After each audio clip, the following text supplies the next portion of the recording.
හීන් ඇඟිලි මිට මෙලවෙන කුරක්කම්. හරියට ඇඟිලි මිට මෙලෙවුවා වගේ තමයි මේ කුරක්කම් ටික.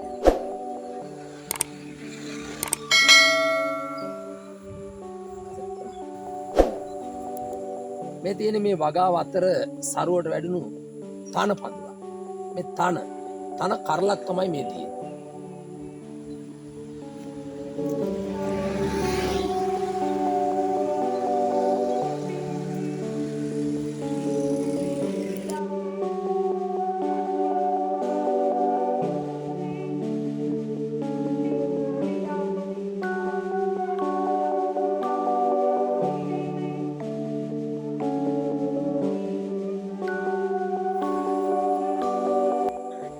මේ තියෙන තල මේ තල දැන් කරල් හැදිලා තියෙනවා.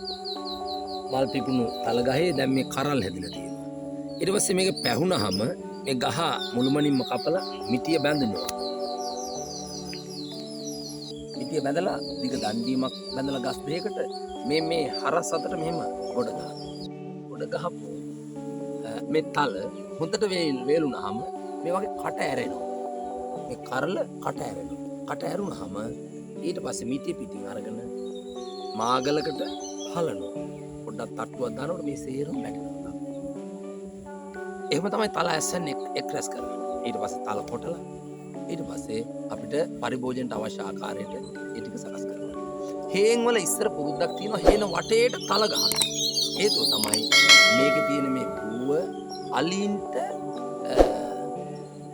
ටිකක් අලින්ගේ පැමිණීමට එක බාධාවක්.